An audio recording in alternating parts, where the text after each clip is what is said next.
Assalamualaikum warahmatullahi wabarakatuh. Waalaikumsalam warahmatullahi wabarakatuh. Selamat siang anak-anak. Siang, Bu. Bagaimana kabarnya hari ini? Alhamdulillah baik, Bu. Alhamdulillah ya, kalau misalkan baik semuanya. Nah, ini tadi habis pelajaran apa ya? Pelajaran kimia. Coba boleh minta tolong deposit Karisma. Ibu.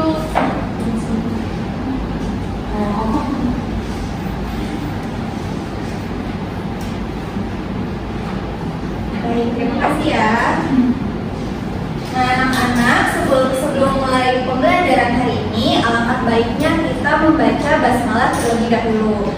Bismillahirrahmanirrahim. Kemudian silahkan kalian buka ya surat Al-Ankabut ayat 19 sampai 20. Nah, Ibu minta tolong kepada Anis untuk membacakan suratnya serta terjemahannya oleh Nak Weni. Silahkan.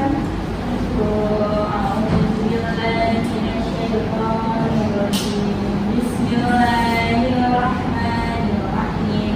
Awalam yakun khalifah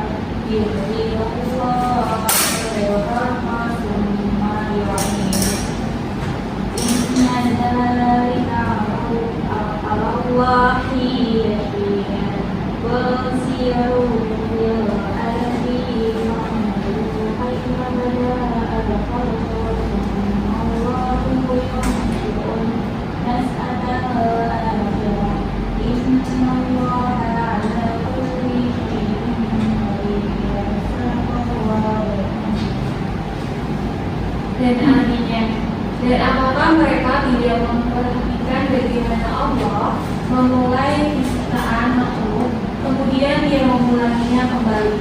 Sungguh yang demikian itu mudah bagi Allah. Katakanlah, berjalanlah di bumi, maka perhatikanlah bagaimana Allah memulai penciptaan makhluk. Kemudian Allah menjadikan kejadian yang akhir. Sungguh Allah Maha Kuasa atas segala sesuatu. Baik, terima kasih Nak Weni dan Nak Anis. Nah, anak-anak, siapa yang tahu apa hubungannya surat yang tadi kita baca dengan materi hari ini? Apakah ada yang tahu? Saya Ibu. Ya, silakan Kak Farah. Pada ayat 19, manusia harus menemukan segala yang terjadi di alam semesta ini, mulai dari permulaan penciptaan sampai penciptaan tersebut terulang-ulang. Baik, terima kasih Nak Farah. Selanjutnya, apakah ada yang ingin menambahkan? Saya Bu. Makna dari ayat 20 itu Bu, mengajak manusia memperhatikan ciptaan Allah dan tanda-tanda kekuasaan dalam ciptaannya, baik dalam benda mati maupun makhluk hidup. Nah, benar sekali ya. Jadi kita itu sebagai manusia memang harus merenungkan segala sesuatu yang terjadi di alam semesta ini. Nah, jadi kehidupan di alam semesta itu terjadi secara berulang-ulang, begitupun proses evolusi. Nah, anak-anak, di sini Ibu akan mengaitkan contoh evolusi dengan kejadian yang belum lama ini sedang trending topik di dunia, yaitu virus corona. Nah, ternyata virus corona itu mempunyai banyak varian. Nah, kalian tahu nggak sih salah satunya varian apa aja? Ada yang tahu nggak? Delta, Ya, varian Delta. Terus apa lagi? Beta, Delta. Apa lagi? Omikron. Nah, juga varian Alpha ya. Nah, varian tersebut itu muncul akibat adanya proses evolusi. Nah, jadi virus itu berevolusi dengan cara mutasi. Seperti itu. Apakah kalian mengerti? mati Bu. Baik, kalau begitu Ibu akan mengabsen kalian terlebih dahulu ya. Yang pertama, Alifah Inayah. Baik Bu. Lalu Dwi Sri Ayu Anissa. Hadir Ibu. Farah Nur Azizah. Hadir Bu. Karisma Yursinufiana. Hadir Ibu. Ulfa Mardianti Mahmud. Hadir Bu. Weni Eka Rahayu. Hadir Ibu. Zahra. Hadir. Alhamdulillah hadir semua ya anak-anak. Nah, hari ini kita kan akan belajar mengenai teori evolusi ya. Nanti mekanisme pembelajarannya itu kalian itu akan ada pengamatan video, kemudian akan ada praktikum dan juga diskusi. Nah, selanjutnya Ibu Ibu akan menjelaskan mengenai tujuan pembelajaran hari ini.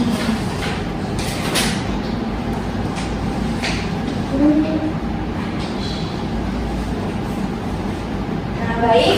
Tujuan pembelajaran hari ini itu ada 3 ya. Yang pertama itu, ayo jangan ngobrol. Yang pertama itu tujuan pembelajarannya melalui penayangan PowerPoint, peserta didik dapat menelaah asal-usul kehidupan. Kemudian yang kedua, melalui analisis, peserta didik dapat membedakan antara teori evolusi Darwin dan juga teori evolusi lama. Lalu yang terakhir itu melalui diskusi dan praktikum, peserta didik dapat mempraktikkan simulasi seleksi alam. Selanjutnya, Ibu akan menjelaskan mengenai teori evolusi. Nah, di sini ada 3 subtopik ya. Yang pertama itu ada asal-usul kehidupan, kemudian yang kedua ada teori Charles Darwin, dan yang terakhir ada teori Jean Locke. Yang pertama ada teori abiogenesis. Ini teori abiogenesis ini merupakan salah satu asal-usul kehidupan. Jadi teori abiogenesis ini menjelaskan bahwa makhluk hidup itu berasal dari benda mati. Nah, di sini ada 2 contoh ahli yang menyatakan pendapatnya dalam teori abiogenesis. Yang pertama ada Anthony van Leeuwenhoek. Nah, Anthony van Leeuwenhoek ini berpendapat bahwa makhluk hidup itu berasal dari air hujan. Nah, anak-anak, siapa yang tahu percobaan yang dilakukan oleh Anthony? Saya Bu, ya silahkan Ina. Percobaannya yaitu pada abad ke-17 dengan penemuannya terhadap mikroskop. Anthony melihat adanya mikroorganisme atau makhluk hidup sangat kecil dalam sampel air hujan dan air zaman tsunami. Nah, betul ya jawabannya. Jadi Anthony ini melakukan percobaan ya dengan menggunakan air hujan dan air rendaman jerami. Jadi pada air tersebut itu muncul mikroorganisme sehingga beliau ini berpendapat bahwa makhluk hidup yang muncul itu asalnya dari air tersebut. Baik, selanjutnya yang kedua itu ada teori menurut Needham. Nah, Needham ini berpendapat bahwa makhluk hidup itu berasal dari air kaldu. Nah, siapa yang tahu mengenai percobaan yang dilakukan oleh Needham? Saya Ibu. Ya, silakan Nak Harisma. Jadi percobaannya itu dengan cara merebus daging, kemudian air kaldunya disimpan di dalam keadaan terbuka. Nah, setelah beberapa hari terlihat air kaldu tersebut berubah menjadi keruh karena adanya mikroorganisme. Nah, udah benar ya jawabannya. Jadi air kaldu yang disimpan dalam toples itu ternyata menjadi keruh karena adanya mikroorganisme. Nah, kemudian selanjutnya ada teori biogenesis. Nah, teori biogenesis ini merupakan kebalikannya dari teori abiogenesis, di mana teori ini menjelaskan bahwa makhluk hidup itu berasal dari makhluk hidup sebelumnya atau dari benda hidup ya. Nah, yang pertama ini ada menurut Francisco Redi. Jadi beliau ini melakukan percobaan menggunakan daging ya dengan 3 perlakuan seperti yang bisa kita lihat pada gambar. Perlakuan pertama itu ditaruh di toples yang terbuka. Kemudian yang kedua di toples yang tertutup, dan yang terakhir toplesnya ini hanya ditutup menggunakan kain kasar. Nah, akhirnya itu pada daging yang ditaruh di tempat toples terbuka ini ternyata itu dia ada banyak mikroorganisme yang muncul. Nah, sedangkan pada toples yang tertutup itu dia higienis ya, tidak ada mikroorganisme pada dagingnya. Kemudian kalau yang menggunakan kasa itu dia ada mikroorganisme di permukaan kasanya. Nah, sampai sini apakah kalian sudah paham? Paham. Baik, kalau sudah paham ibu lanjut ya. Nah, ini selanjutnya yang kedua itu ada menurut Lazarus Spallanzani. Nah, Lazarus Spallanzani ini melakukan percobaan menggunakan tabung ya. Jadi air kaldunya ini dipanaskan. Kemudian setelah dipanaskan itu didiamkan beberapa saat. Nah, setelah didiamkan beberapa saat dengan keadaan terbuka, nah ini air kaldunya itu menjadi keruh, banyak organismenya. Sedangkan pada air kaldu yang didiamkan di tempat tertutup itu tidak terdapat organisme. Jadi ini hampir sama seperti yang tadi, cuma yang tadi itu menggunakan daging, sedangkan yang ini itu menggunakan air kaldu. Seperti itu. Nah, kemudian ini yang terakhir ada teori menurut Louis Pasteur. Nah, teori Louis Pasteur ini yaitu menggunakan labu, lalu ditutup menggunakan pipa seperti huruf S. Nah, ini kaldunya dipanaskan dan pipa pipanya ini dibiarkan terbuka sehingga ada kemungkinan mikroorganisme itu bisa masuk melewati pipa tersebut. Nah, tapi ternyata tidak ada mikroorganisme yang masuk, kaldunya itu masih jernih. Nah, sedangkan labu yang posisinya dimiringkan ini, nah itu menjadi keruh, banyak organisme yang masuknya seperti itu. Kemudian ini subtopik yang kedua, ada teori Charles Darwin. Sebelum Ibu lanjut, apakah ada yang tahu mengenai teori Charles Darwin? Saya Ibu. Ya, silahkan Ulfa. Teori Charles Darwin itu menjelaskan bahwa makhluk hidup mengalami evolusi melalui mekanisme seleksi alam, Bu. Baik, coba kita lihat bersama-sama ya. Nah, benar ya jawabannya. Jadi, teori Charles Darwin ini berpendapat bahwa makhluk hidup itu mengalami seleksi alam. Nah, ini contohnya itu diibaratkan dengan leher jerapah. Jadi di sini ada jerapah yang lehernya panjang dan juga jerapah yang lehernya pendek. Kemudian karena ada seleksi alam, nah jerapah yang leher pendek ini akhirnya mati. Nah, kenapa sih? Karena si jerapah yang pendek ini itu tidak mendapatkan makanan yang ada di pohonnya mati. Jadi lama-kelamaan dia itu akan mati. Jadi ini konsepnya itu siapa yang kuat, siapa yang akan bertahan, seperti itu ya anak-anak. Nah, kemudian selanjutnya ini ada teori gen lama. Nah, selanjutnya siapa yang tahu mengenai teori gen lama? Saya mau menjawab, Bu. Ya, silahkan Azahra. Menurut teori lama, makhluk hidup itu dapat beradaptasi dengan lingkungannya. Baik, coba kita lihat sama-sama ya. Nah, benar ya jawabannya. Kalau teori gen lama ini berpendapat bahwa makhluk hidup itu dapat beradaptasi. Jadi pada mulanya leher jerapah itu lehernya pendek, tidak panjang. Kemudian karena si jerapah sering menjangkau makanan yang ada di pohon yang tinggi, lama-kelamaan lehernya itu menjadi panjang. Jadi si jerapah ini beradaptasi dengan lingkungannya sehingga lehernya itu bisa bertambah panjang. Jadi ada perubahan morfologi dari bentuk tubuhnya seperti itu anak-anak. Apakah sampai sini kalian sudah paham? Paham. Nah, baik anak-anak, ternyata materinya sudah selesai ya sampai di sini. Nah, tapi sebelum menutup materinya, Ibu akan mengajak kalian untuk melakukan ice breaking. Jadi kita akan bernyanyi mengenai teori evolusi. Nah, Ibu akan menulis lagunya dulu ya, biar kalian bisa ngikutin semuanya.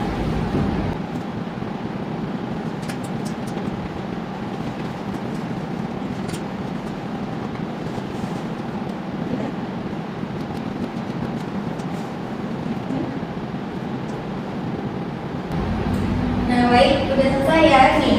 Jadi kelihatan nggak anak tulisannya? Kelihatan, Bu. Nah, ini kita akan bernyanyi menggunakan nada lagu satu-satu aku sayang Ibu. Pada tahu kan lagunya ya? Nah, jadi di sini Ibu akan mencontohkan terlebih dahulu.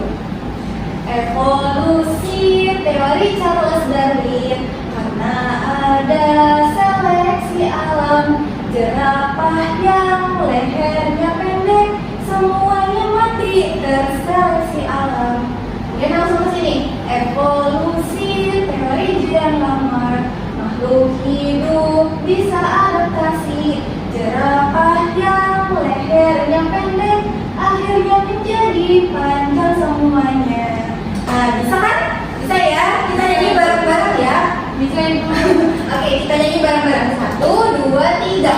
Evolusi teori Charles Darwin, karena ada seleksi alam, jerapah yang lehernya pendek semuanya mati terseleksi alam. Evolusi teori gen lama, makhluk hidup bisa adaptasi, jerapah yang lehernya pendek akhirnya menjadi panjang semuanya.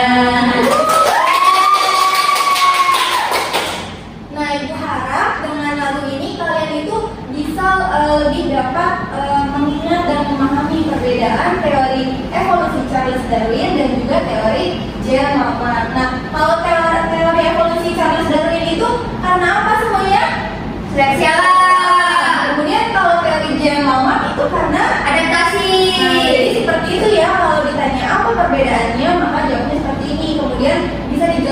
dijelaskan mekanisme yang lain dijelaskan tadi itu.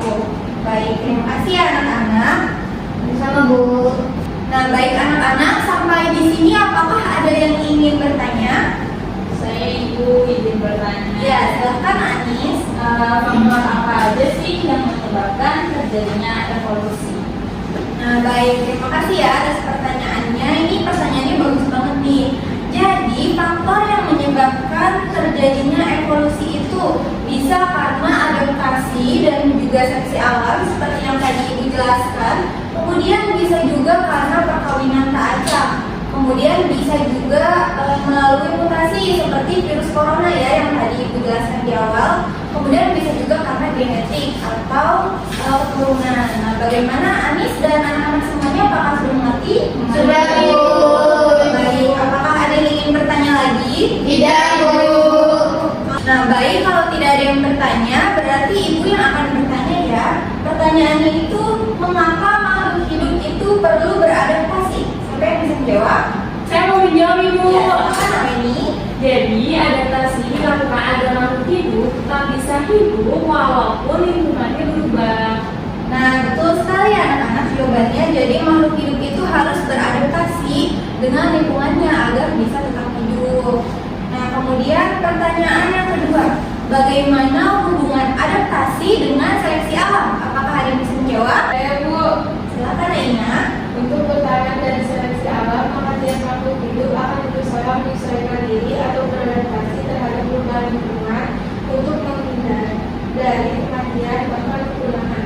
Nah, betul sekali ya. Jadi makhluk hidup itu harus beradaptasi agar tidak terseleksi alam. Contohnya itu seperti hewan bunglon ya. Jadi bunglon itu kan seperti yang kita tahu ya, dia itu bisa berubah warna tubuhnya. Nah, dia itu berubah warna itu beradaptasi menyesuaikan dengan lingkungannya. Kalau misalkan dia ada di pohon yang hijau, maka biasanya tubuhnya itu akan berubah menjadi hijau. Kemudian jika sedang ada di batang pohon yang warnanya coklat, maka bunglon itu akan berubah berwarna coklat. Nah, tujuannya itu agar dia itu terhindar oleh predator agar tidak dimangsa. Seperti itu. Apakah sudah mengerti? Nanti Alhamdulillah ya, kalau sudah mengerti semuanya, kemudian Ibu akan menayangkan video tentang evolusi paus. Nah, nanti tolong disimak baik-baik ya. baik Ibu. Soalnya nanti Ibu mau menunjuk satu orang nih, jadi harus bisa ya analisis isi videonya itu tentang apa. Lalu tolong hubungkan dengan teori yang sudah Ibu jelaskan. Nah, bentar ya anak-anak.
Sudah Bu. Baik, kalau gitu Ibu akan minta tolong Nak Karisma untuk menjelaskan isi video yang sudah Ibu tampilkan. Baik Ibu, jadi menurut pendapat saya, video tersebut menggambarkan tentang evolusi paus. Asal-usul paus itu awalnya berasal dari hewan purba yang bernama Pakidius yang hidup di darat. Kemudian dia mengalami evolusi seperti teori lama, yaitu mekanisme adaptasi sehingga morfologi tubuhnya berubah menjadi paus seperti saat ini yang kita ketahui. Seperti itu. Ibu. Baik, terima kasih. Hebat ya jawaban analisisnya. Nah, jadi jawabannya udah benar. Nah, Ibu mau menambahkan sedikit ya. Nah, ternyata selama ini kan kita tahunya paus itu ikan ya. Kita kan bilangnya ikan paus gitu kan. Nah, sebenarnya paus itu bukan ikan.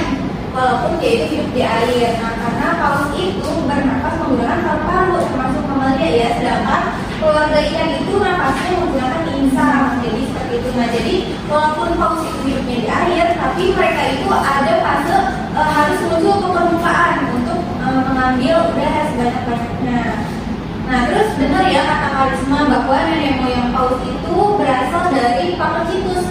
Awalnya itu hidupnya di darat dan berkaki 4. Kemudian Pakicetus itu berubah berevolusi menjadi Ambulocetus, kemudian Myocetus, Dorodon dan sebagainya, mengalami perubahan evolusi dengan berjuta-juta tahun lamanya sehingga menghasilkan morfologi paus yang seperti saat ini, mempunyai sirip, mempunyai ekor, bernapas menggunakan paru-paru dan hidupnya itu sudah hidup di laut seperti itu ya anak-anak.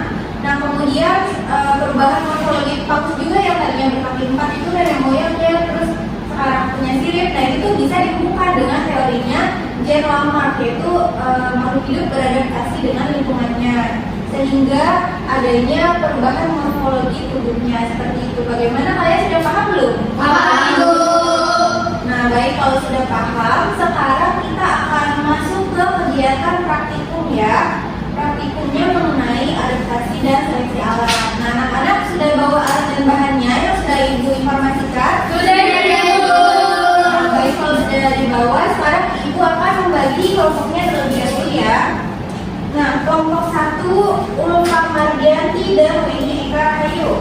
Kemudian kelompok 2 ada Karisma Yosi, Zahra dan Alika Inayah. Dan kelompok terakhir Dwi Sri Ayu dan juga Farah Nur Aziza. Nah, kalian bentuknya sudah berkelompok belum? Sudah Ibu. Nah, kalau begitu Ibu akan membagikan LKPD-nya ya. LKPD-nya ini isinya berkelompok. Nah, Ibu akan memberikan waktu 20 menit untuk praktikum dan juga mengisi LKPD. Nanti di sini ada penjelasan langkah kerjanya. Kalian bisa baca ya. Kalau ada yang tidak dimengerti, silakan tanyakan ke Ibu.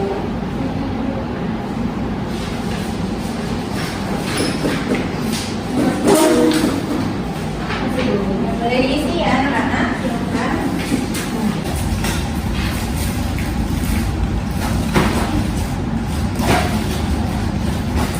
Nanti ada yang ini, ada yang kasihnya, nanti ada yang caranya gitu ya. Baik Ibu. Sudah Ibu.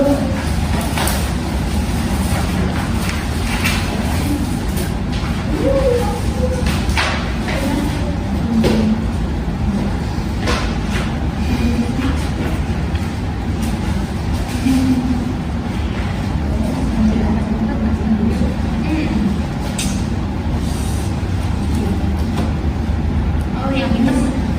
Kan banyak ya.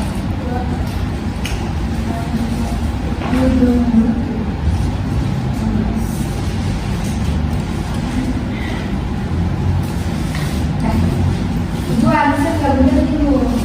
Yang bener Anis. Sudah selesai Ibu. Baik, kalau sudah selesai, sekarang kita akan membahas pertanyaan yang ada di LKPD ya. Nah, Ibu minta nanti perwakilan kelompoknya 1 orang untuk maju menjelaskan jawabannya. Di situ kan ada 3 pertanyaannya ya. Iya Bu. Berarti kelompok 1 itu menjawab pertanyaan nomor 1, kelompok 2 pertanyaan nomor 2, dan kelompok 3 pertanyaan nomor 3. Silakan kepada kelompok 1 untuk perwakilannya boleh maju. Assalamualaikum warahmatullahi wabarakatuh. Waalaikumsalam warahmatullahi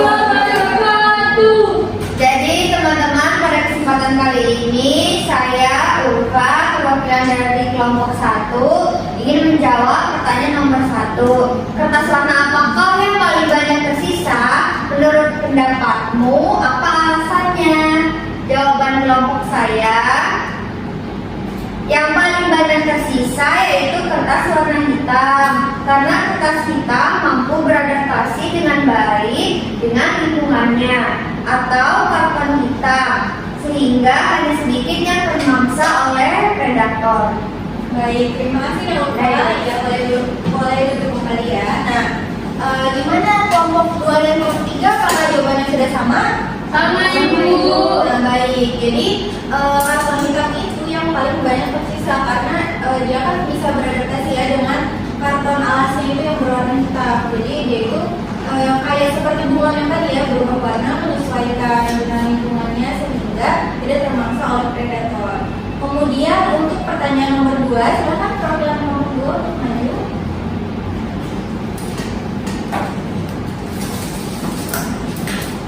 Baik Ibu. Untuk pertanyaan nomor 2 yaitu kertas warna apakah yang paling tersisa sedikit? Menurut pendapatmu apa alasannya? Nah, saya ingin menjawab Ibu, yang paling sedikit itu yang tersisa adalah warna merah karena kertas warna merah memiliki warna yang paling menonjol sehingga tidak mampu beradaptasi dengan lingkungannya, atau karton hitam dan termangsa oleh predator. Seperti itu Ibu. Nah, baik. Terima kasih Nak Arisma. Bagaimana anak-anak, sama atau ada yang berbeda jawabannya? Sama ya, berarti udah benar semua ya jawabannya. Nah, pertanyaan terakhir, silakan perwakilan kelompok 3 untuk maju ke depan. Dulu ya.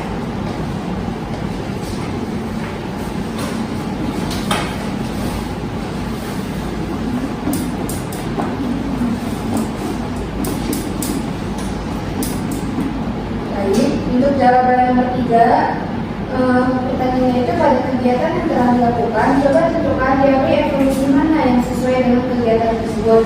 Menurut kelompok kami, teori yang sesuai dengan praktikum tersebut yaitu teori Darwin dan Lamarck. Dengan adanya praktikum ini dapat kita mengetahui bahwa alam mengadakan seleksi terhadap makhluk hidup yang ada di lingkungan. Bagi makhluk hidup yang mendapat beradaptasi akan terus bertahan, sedangkan yang tidak dapat beradaptasi akan terseleksi oleh alam. Nah, seperti itu Ibu. Baik, terima kasih Farah dan juga kelompok 3. Nah, berarti jawabannya udah benar semua ya. Nah, semuanya alhamdulillah nih, berarti anak-anak ibu udah pinter banget ya, udah paham nih sama materi evolusi yang sudah ibu jelaskan. Nah, kemudian ibu minta tolong ya LKPD-nya untuk dikumpulkan ke depan. Oke ya, rekan-rekan boleh. Semua tolong yuk.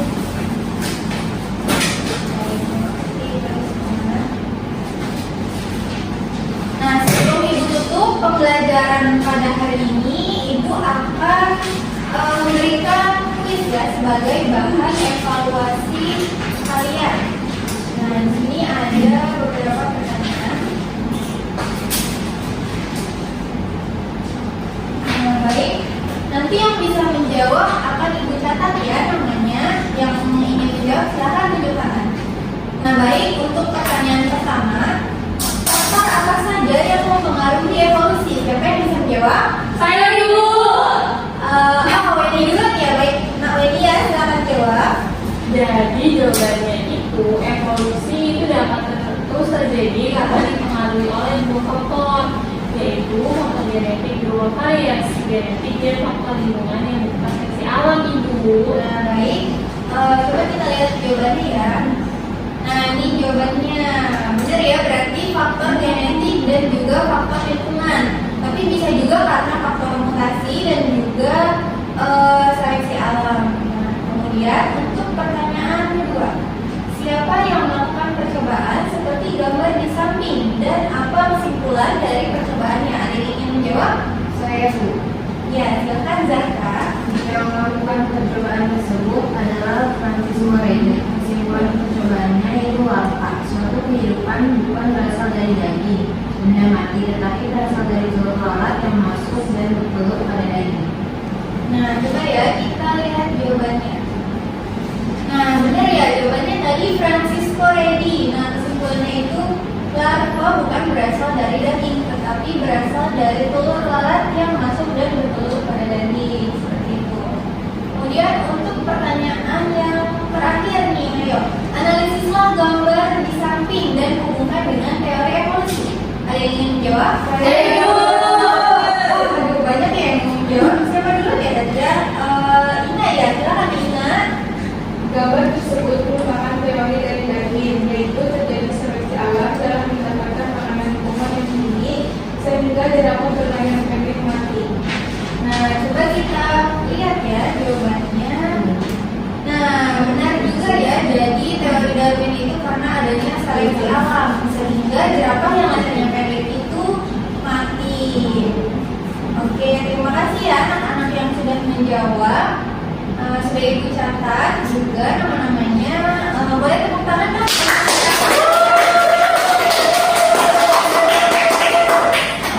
Alhamdulillah ya semuanya sudah paham. Sekarang siapa yang ingin menyimpulkan materi hari ini? Saya Bu. Ya, silakan Ulfa. Kesimpulannya yaitu evolusi dapat terus terjadi karena dipengaruhi oleh dua faktor, yaitu faktor genetik berupa variasi genetik dan faktor lingkungan yang berupa seleksi alam. Adapun teori-teori yang mendukung evolusi yaitu teori abiogenesis, teori biogenesis, teori Charles Darwin, dan teori Lamarck seperti yang sudah dipelajari hari ini. Oke, terima kasih Ulfa. Mungkin ada yang ingin menambahkan? Saya, Ibu. Ya, silakan Arisma. Jadi yang termasuk ke dalam teori abiogenesis itu ada teorinya Tony dan Beda. Sedangkan dalam teori biogenesis ada teorinya Francis Colledi, Lazarus Paladani, dan Louis Pasteur. Seperti itu, Ibu. Oke, terima kasih Ulfa dan Arisma atas kesimpulannya. Itu udah lengkap banget ya kesimpulannya. Nah, Ibu mau mengingatkan untuk pertemuan selanjutnya silakan kalian pelajari mengenai bukti-bukti evolusi dan juga kaitan mutasi dengan proses evolusi. Nah, kemudian anak-anak mari kita tutup pembelajaran hari ini dengan mengucapkan hamdalah bersama-sama. Alhamdulillahirobbilalamin. Sampai ketemu pada pertemuan berikutnya ya. Wassalamualaikum warahmatullahi wabarakatuh.